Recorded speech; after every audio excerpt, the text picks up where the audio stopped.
The one thing that I've learned in life is nobody likes change, and everyone will do everything that they can not to change. But change is always good, and out of change, great things always happen. And I think that you need to challenge yourself and get yourself out of your comfort zone and make the changes necessary, because that's how to stay alive in this industry. Constantly change. This is the Deep in the Weeds podcast. I'm Anthony Huckstep.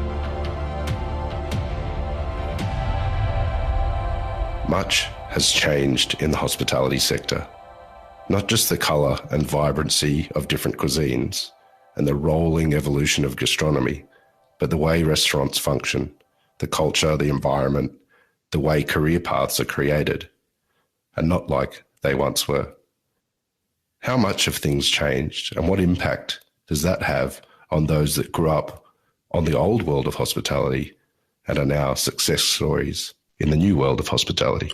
Michael Lambie is an award-winning chef and restaurateur and one of Australia's very best chefs. Michael, how are you? I'm great, Anthony. Great to be on. It's great to have you on. Your influence is astounding, both in the UK and Australia, but your career has really been all about change and evolution. That's right. I think, it's been a funny career, and it hasn't always. I haven't always thought that I was going to change and innovate, but it's just the way things have rolled for me since the beginning. Well, your influence in Australia has been astonishing, but you're from the UK originally. When did you first get interested in food? That's a good question. I actually grew up in the hospitality industry. My mum and dad were publicans, and they owned a huge pub in Basildon in Essex, and I just sort of got interested in the drinks and the food side from a very, very early age. I used to, for pocket money, I used to help out in the kitchen. So I used to sort of peel all the potatoes, and we had a big chipping machine. So I used to cut all the chips and wash all the salads. And, there was about 5 cooks that worked there.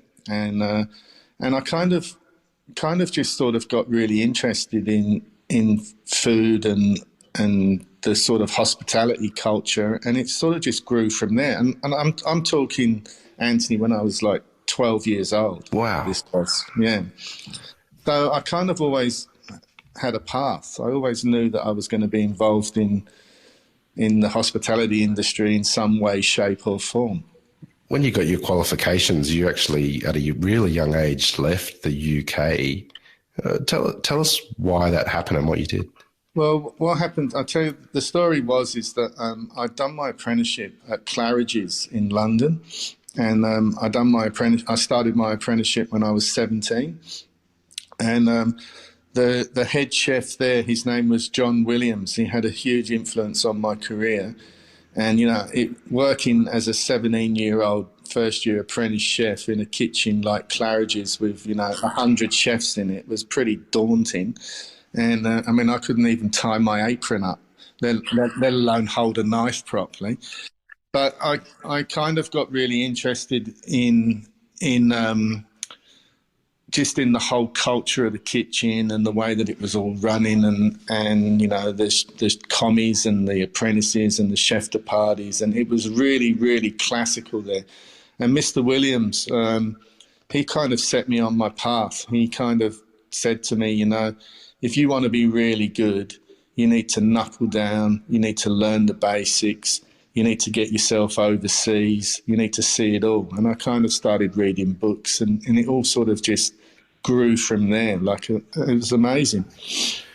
And you ended up in Munich for a little while. Yeah, so from there, the executive chef, Mario Lesnick, he got me a position working in Munich in Germany, which was in a 2-star restaurant called the Königshof. And, that was just absolutely unbelievable.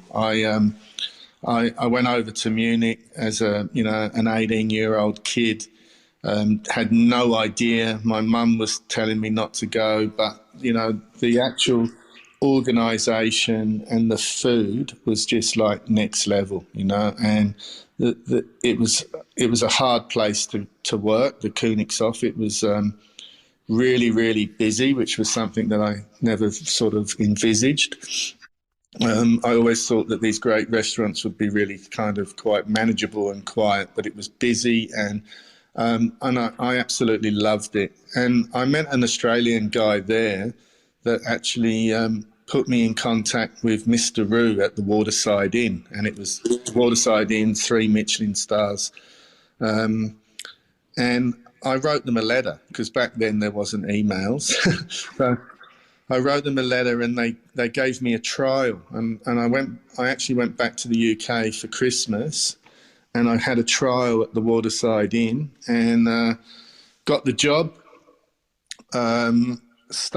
They said to me, you can start in February on Valentine's Day. I just sort of dropped everything from Germany and went back to the UK and went to the Waterside Inn, and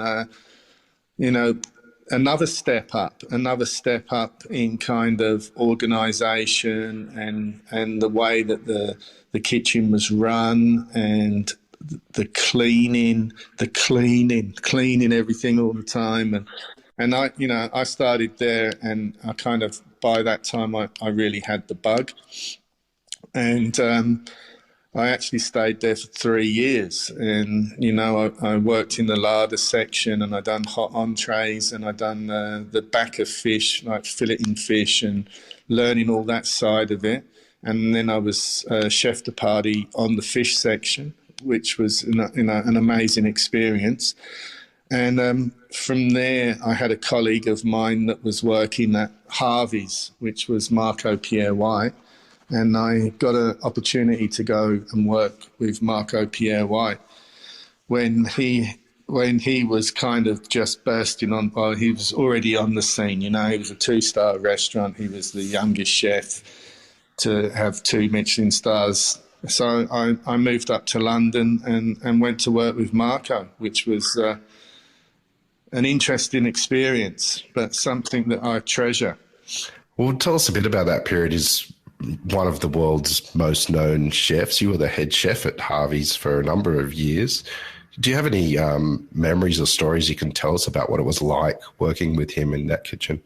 I mean, I used to be on tenterhooks every day going into work, thinking to myself, what's going to happen today?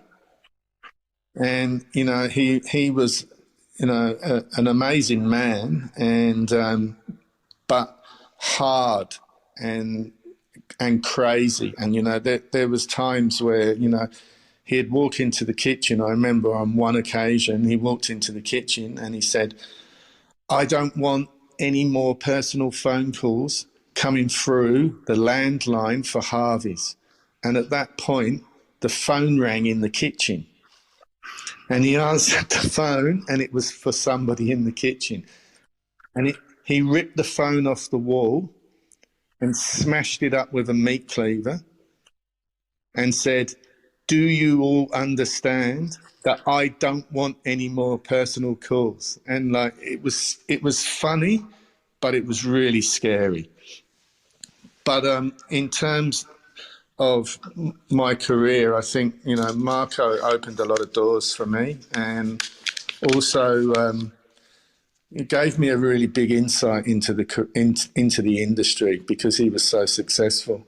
And it was through a contact of his that I actually met somebody that was living in Melbourne, and I had the opportunity to come to Melbourne. And I think that you reach these kind of crossroads in your life, and you go, should I go to Melbourne or should I stay working in London with Marco? And, I was going to open a restaurant with Marco and, be the next hot chef in London, or do you just sort of throw caution to the wind and just drop it all and go to Melbourne? And my dad said to me, son, this is an amazing opportunity. You don't know what's going to happen. So I decided to drop it all and come to Melbourne. And I think sometimes when you do stuff like that, you're kind of forced to really kind of get your act together. And when I got to Melbourne, I had some colleagues here that I knew from London that kind of pointed me in the right direction. And I spoke to all the big names when I got here, which was your Philippe Michels and your Jacques Ramons, and and I decided that I had a very interesting meeting with the Van Handel family at the Stoke House, and I really kind of was captivated by their vision of what they wanted the Stoke House to be. So I decided that I would pursue that angle. So at the ripe old age of 25, I was the head chef at the Stoke House, and that was pretty daunting as well, because when I got there, it was pretty disorganised and not that well run. So it was quite a challenge for me, not only to try and lift the standard of the food and make my own mark, but also get everything organised and get the right team and get everything running really smoothly, which is a challenge, but it was fantastic. You won many awards with your time there. Tell us about the sort of food you were cooking then. Well, what I wanted to do was I kind of wanted back then. Melbourne had a very different landscape to what it has now. So I sort of came in doing sort of modern Australian but classic European. So I had a lot of sort of French influenced dishes on the menu, and also a lot of sort of Mediterranean style dishes as well, and some Italian dishes. So it was kind of a bit of a melting pot, which is what Australia really is essentially. But that was the style then, and that was the style that I implemented. And bearing in mind it was super busy there, and I had to sort of create a menu that I would be able to sort of implement for the masses.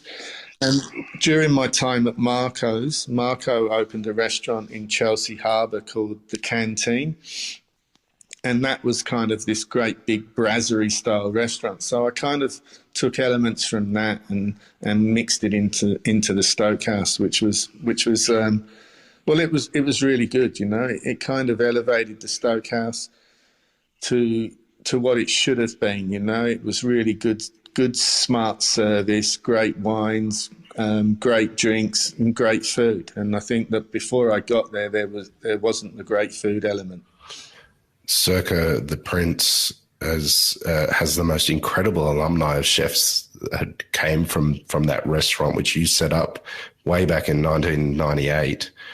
Tell us about the building that restaurant and what you created there and the challenges involved.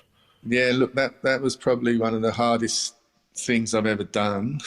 I got the opportunity with the Van Handels. The Van Handels purchased the Prince of Wales and sort of came to me and said, look, we've got a long-term plan with you, and what we'd like to do is to go into business with you.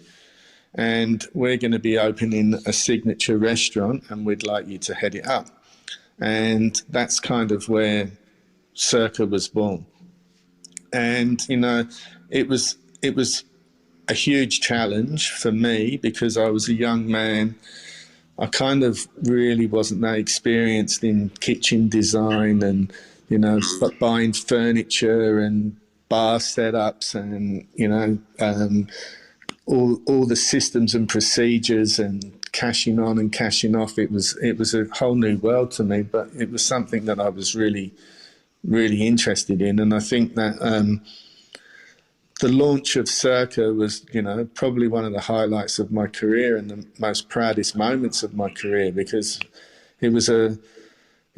it kind of was a restaurant that was really ahead of its time. I think, when it launched, and that wasn't just because of me. I think that was because of all the people involved, and we launched this restaurant, and the interior design was amazing, the furniture was amazing, the place looked fantastic, and as soon as we opened, it was just boom. We were busy. Well, it ended up winning Best New Restaurant, 3 chef's hats.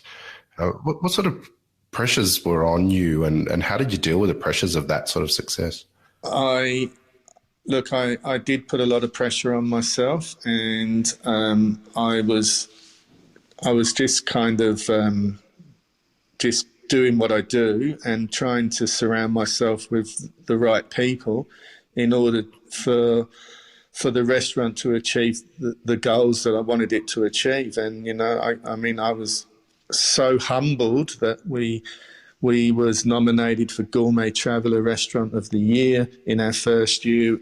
We won 3 chef's hats. We won Best New Restaurant in the Age Good Food Guide. It was quite a journey, and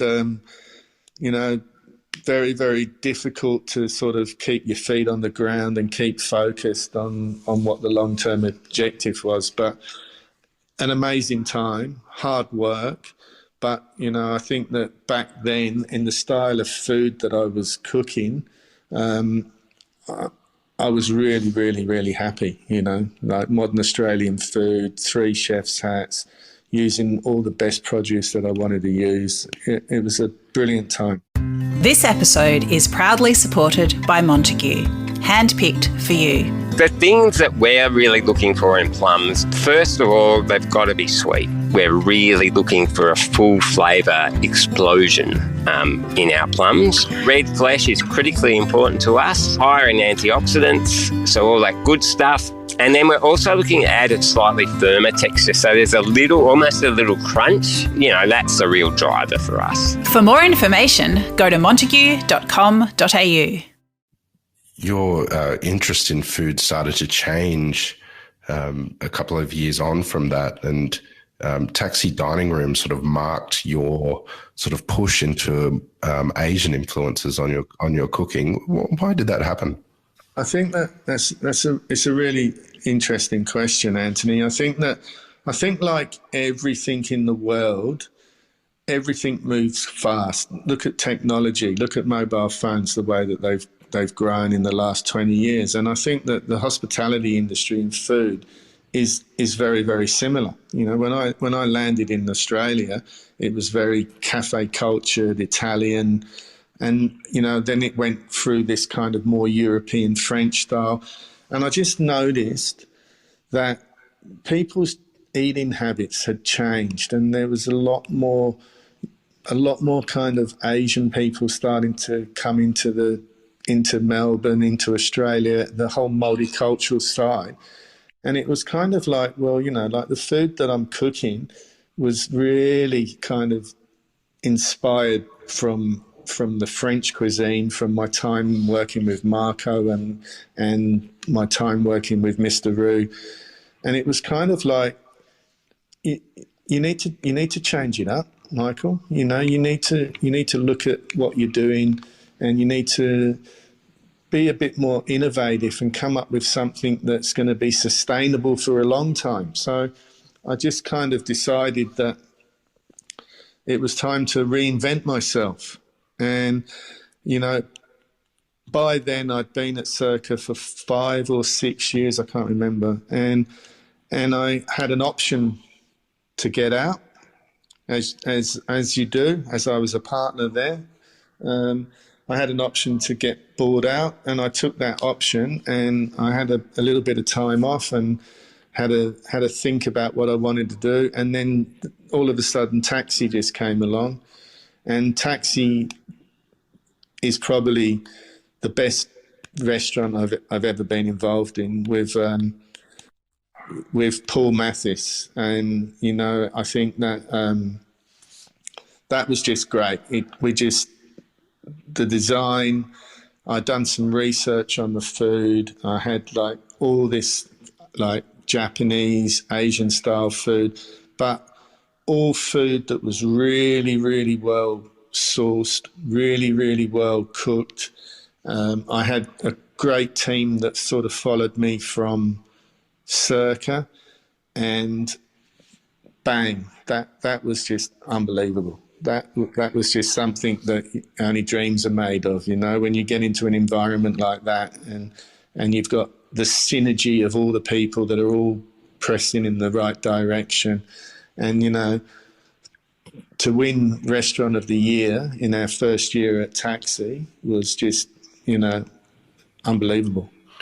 What was it like for you, a chef trained in classical French and European techniques, trying to bring in Japanese techniques and ingredients? Were there challenges involved in that sort of evolution? Oh, yeah, undoubtedly. Look, it's really hard, and you know, like the Asian flavors are dealt with differently, and I was lucky enough to work with a couple of very good Japanese chefs. Kin-san, who was a Japanese chef there, showed me the way to go with using the Japanese produce, and I had a real kind of affinity with Thai flavors as well. So I was going to cooking classes in Thailand, learning about Thai food, and I think it's just an evolution. You know, you just got to. I think that you can always use, like I do now, it's you've always got the principles of the French cuisine, but you marry that with some Thai flavors, with some Japanese flavors, and you've just got to get it right. And you know, that's my style. You also embarked and created a few gastro pubs as well, veering away from the Asian sort of influence that you were immersing yourself with.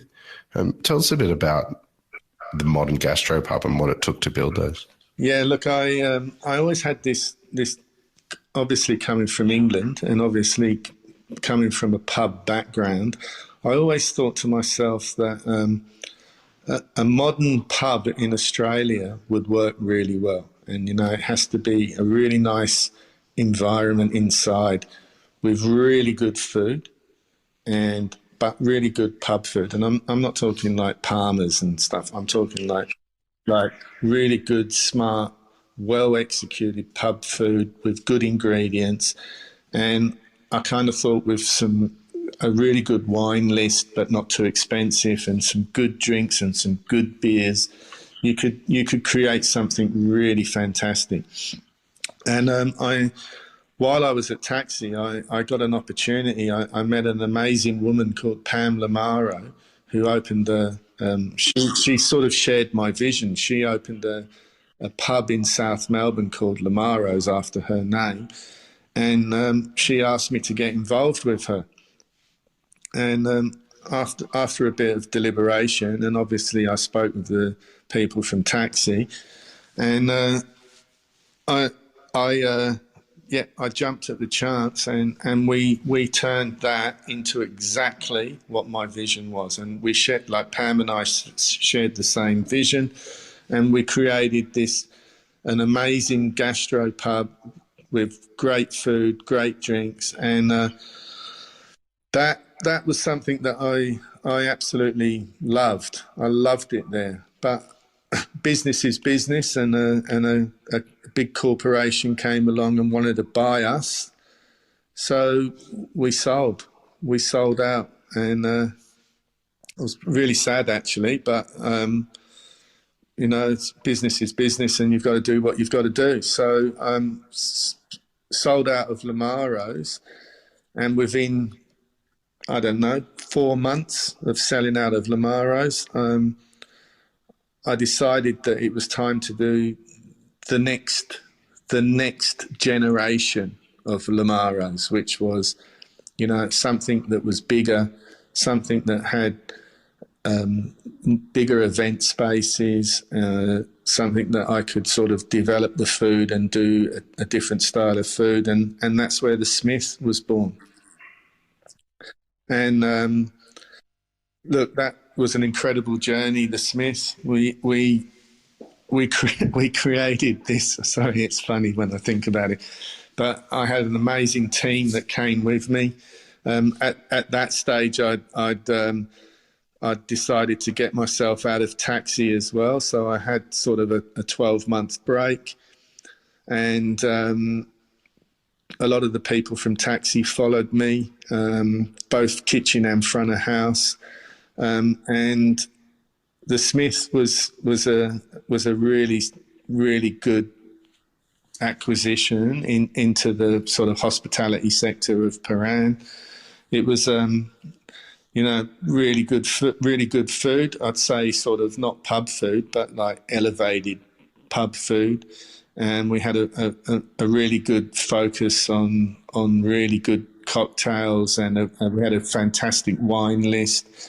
And, within sort of 3 weeks of opening the doors, the Smith just took off. It was an absolute monster. It was like, it was actually scary going into work because it was that busy. Your fascination with Asian cuisine led to the opening of Lucy Lou, one of the busiest and noisiest restaurants in Melbourne.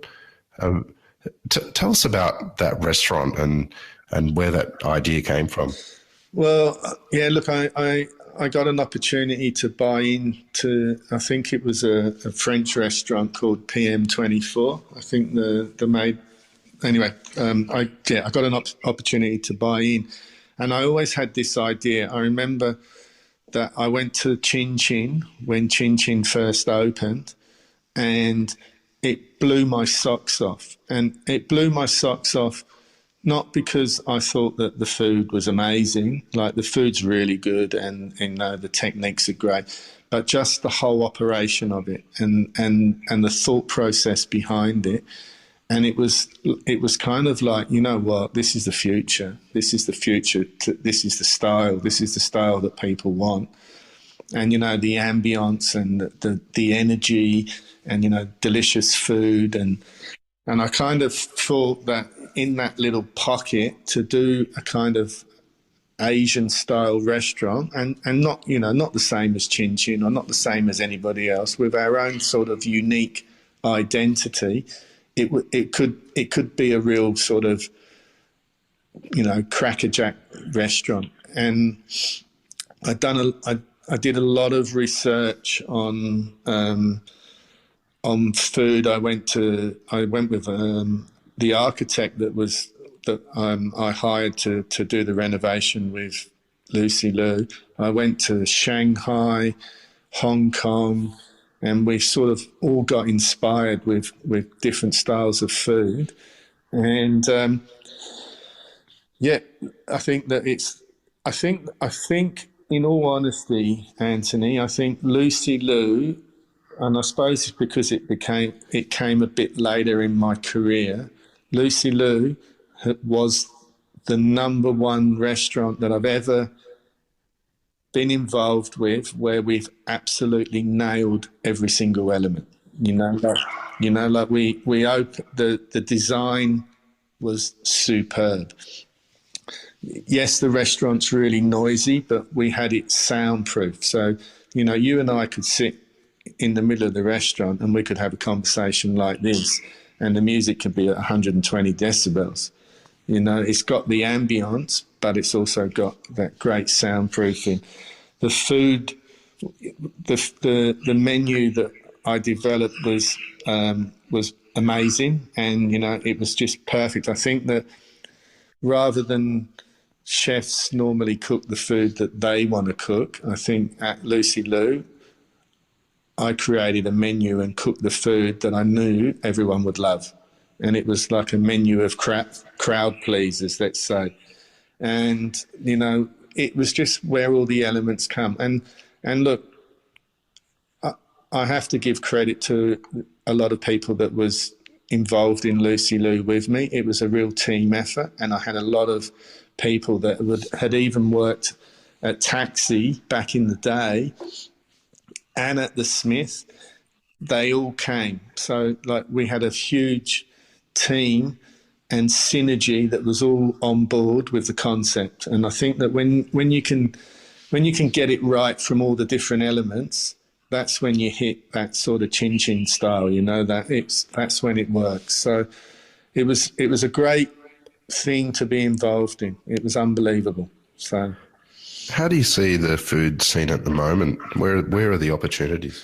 Well, look, I mean, the food scene at the moment, it's very, very, very tough. I think that obviously the Asian sector is working really, really well, and there's a number of restaurants that are cooking modern Australian food really, really well as well.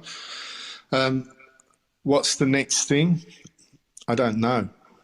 I think that Australia being multicultural, I look at the Indian influence. I think that that's becoming more abundant around town, but I think that I will always stay true to my principles, and I will evolve my food again and do something new. But I think that with COVID, I think that it's really sort of put a spanner in the works for a lot of businesses and a lot of people, and a lot of people have got to rethink their business model. COVID has changed so many in the industry. What sort of impact has the last year and a half had on you? Well, look, I've always been a bit dynamic with everything. So again, I had an option to buy out of Lucy Lou or get bought out of Lucy Lou, and I decided that Lucy Lou was 6 years old. Maybe it's time for me to do something new. Maybe it's time for me to take a new path. So with much deliberation, I decided to sell. So December 2019, I was actually sold out of Lucy Lou, which is one of the biggest decisions of my life. But I also think that maybe it's one of the smartest decisions of my life, because, who would have known that COVID was going to come? And obviously we all know what that's done to the industry. And, I've decided that I would take a bit of a break from the industry. And it actually makes me feel really bad that I have to look and watch my colleagues all struggling and speak to people every day.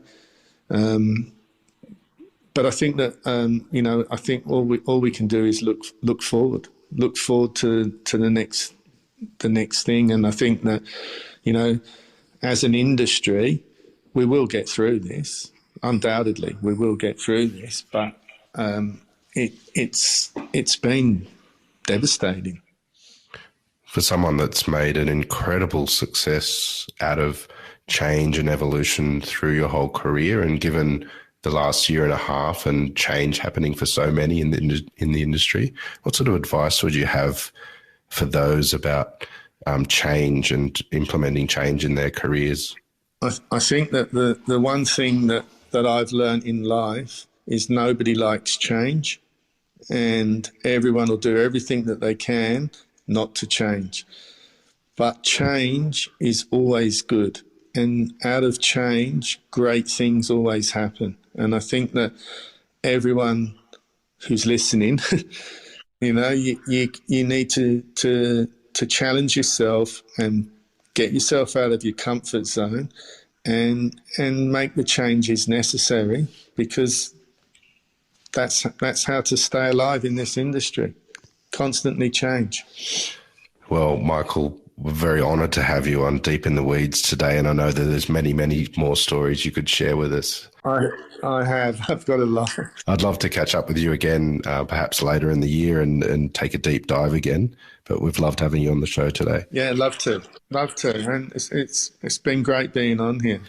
Please keep in touch, and we'll catch up again soon. Thanks, Anthony. This is the Deep in the Weeds podcast. I'm Anthony Huckstep. Stay tuned as we take a deep dive into the lives of the incredible people who ply their trade in the food and hospitality sector. Special thanks to executive producer Rob Locke for making this all happen.